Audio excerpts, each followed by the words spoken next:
ये आकाशवाणी है। अब आप सिद्धार्थ सिंह से समाचार सुनिए।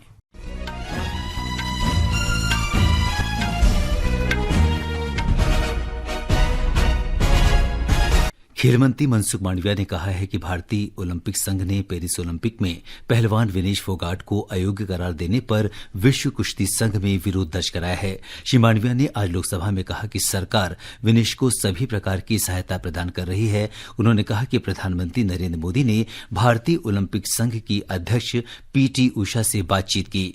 डॉ मांडविया ने कहा कि भारतीय ओलंपिक संघ से इस बारे में सभी संभावनाएं तलाशने को कहा गया है। खेल मंत्री ने कहा कि विनेश 50 किलो के फाइनल में पहुंची थीं और उनका वजन तय सीमा से 100 ग्राम अधिक पाया गया। राष्ट्रपति द्रौपदी मुर्मू, प्रधानमंत्री नरेंद्र मोदी और गृहमंत्री अमित शाह ने विनेश फोगाट की सराहना की है। राष्ट्रपति ने कहा कि फोगाट को अयोग्य ठहराया जाना दुखद है। निराशा की इस घड़ी में पूरा देश उनके साथ है। प्रधानमंत्री मोदी ने यह सदमा दुखद है और उनके पास अपनी निराशा व्यक्त करने के लिए शब्द नहीं है। उन्होंने कहा कि पहलवान फोगाट चैंपियनों में चैंपियन हैं और भारत का गौरव हैं, जो हर भारतीय के लिए प्रेरणा का स्रोत हैं। भारतीय ओलंपिक संघ की अध्यक्ष पीटी उषा ने बताया कि भारतीय कुश्ती संघ ने यूनाइटेड वर्ल्ड रेसलिंग से इस निर्णय पर पुनर्विचार करने की अपील की है। वित्त मंत्री निर्मला सीतारामन इस समय लोकसभा में वित्त विधेयक पर हुई चर्चा का जवाब दे रही हैं। वित्त मंत्री ने कहा कि सरकार ने बजट में मध्यम वर्ग को बजट में बड़ी राहत दी है। उन्होंने कहा कि कर ढांचे में मध्यम वर्ग और छोटे व्यापारियों को राहत मिली है। पिछले एक दशक में कर ढांचे में बड़े बदलाव किए गए हैं।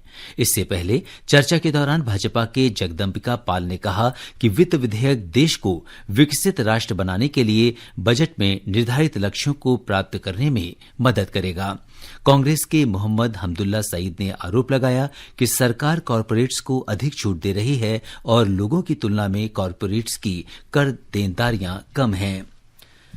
सरकार ने कहा है कि वर्तमान चीनी सीजन 2023-24 में गन्ना किसानों का लगभग 95% से अधिक बकाया पिछले महीने तक चुकाया जा चुका है। उपभोक्ता मामले, खाद्य और सार्वजनिक वितरण राज्य मंत्री श्रीमती निमुबुन जयंती भाई बामभानिया ने लोकसभा में जानकारी दी। उन्होंने कहा कि चीनी मिलों द्वारा किसानों को गन्ने का भुगतान नियमित आधार पर किया जा रहा है।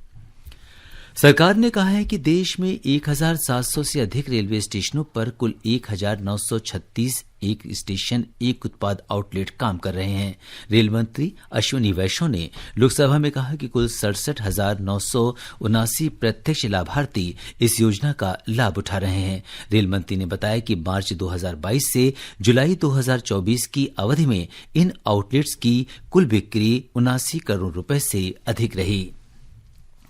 निर्वाचन आयोग ने 9 राज्यों की रिक्त 12 राज्यसभा सीटों के लिए चुनाव कार्यक्रम जारी कर दिया है। उम्मीदवार 21 अगस्त तक नामांकन दाखिल कर सकते हैं। 22 अगस्त को नामांकन पत्रों की जांच होगी। नाम वापस लेने की अंतिम तारीख 26 और 27 अगस्त है। चुनाव 3 सितंबर को होगा।